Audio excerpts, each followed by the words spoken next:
Hello. Today we're going to be talking about 113 grading. And this is the expectation for fourth grade answers. You will be graded on a 113 scale, and you might be saying, what is that? Well, that's what we're here to discuss.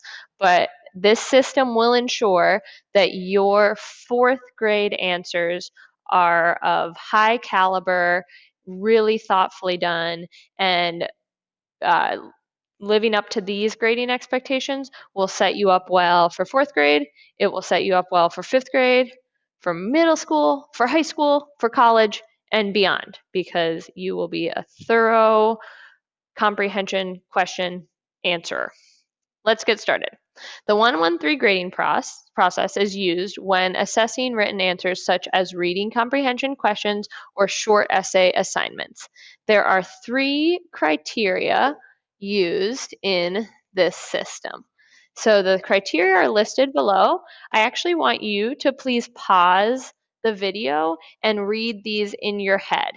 And when you're ready, press play because we will look at some examples. But make sure you read what the 113 stands for so that you're set up for success the rest of this lesson.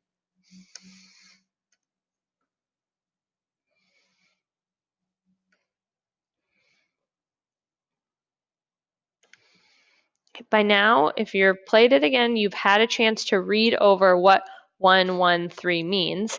And now we're going to discuss it. Here are some examples with the grade given to the left of the answer. So if the question is who was the first president of the United States of America? That's the question. So here's the first answer someone gives. They just say George Washington. Uh-oh. Did they restate the question in the answer? No, so 0 for that. They can't get points for spelling and grammar because this isn't even a complete sentence. So 0 points for that. But technically, is the answer correct? Yeah, so 3 for that. So this would be a 003 response, not what we're looking for. Let's check this next one. It was George Washington. Okay, so you might have noticed, obviously, this should say was, right? But that's just one spelling error. So, well, did they restate the question? No, they just said it, so they don't get the first point. They only have one spelling error, so they do get the second one. And then the answer is correct, so they're going to get 3 points for that. Okay, let's look at this next one. The first president of the United States of America was Washington. Oh, we're getting closer. At least this one restated the question, so that earned that first point. But the spelling and grammar errors galore. Did you notice some? This needed to be a capital letter. President's misspelled. United States of America is nicely capitalized. Was Washington. We need a period here. They also didn't fully state his first and last name, so that only got 2 for actually answering the question. Okay, let's take a look at this next one.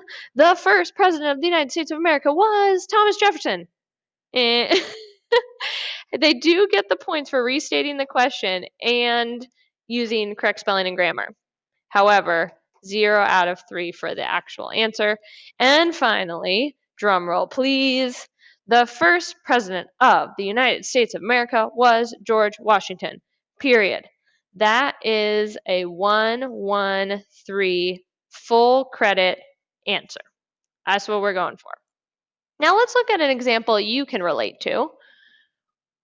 After chapter 3, if we asked you this question, why were Ravi and Emily Mooney unable to complete their icebreaker activity? I want you to think about how you would grade these examples. So for instance, if I just said they couldn't understand each other, what grade would you give me if I just said they couldn't understand each other? Did I restate the question?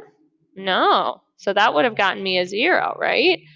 Did I use correct spelling or grammar? You can't see because I didn't write it out, but let's say I did, so I get the 1 point. And I said they can't understand each other. Is that really using details of the text to fully answer the question? Maybe why can't they understand each other? How do I know they couldn't understand each other? I'm going to say that's a 1 or a 2, maybe, right? Not full points. Okay, let's test another one, and this one I actually did write down for you. How would you grade it? Ravi and Emily were unable to complete their icebreaker activity because whenever Ravi would speak, Emily would giggle and say what? Okay, let's ask ourselves, did I restate the question in my answer? Yes, did that very well. Ravi and Emily were unable to complete their icebreaker activity because. So that's earning the first point. I should have probably had you think of that in your head. But you can always, just reread the question and you'll be able to restate it in your answer so that even if I were just reading your answer, I know what the question had asked. You were being that thorough. Okay, so that was earned 1 point. This is correct spelling and grammar. 1 point. What would you say for did it answer the question? I guess it's starting to answer the question. Definitely gave a detail from the text. But does this tell me why Emily would giggle and say what? Whenever Robbie would speak, Emily would do. But I'm wondering if I'm just a reader, I don't know the book very well.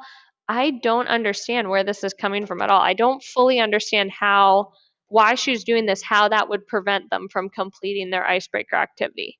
So maybe that gets a 2, would you say? Okay, let's look at one more.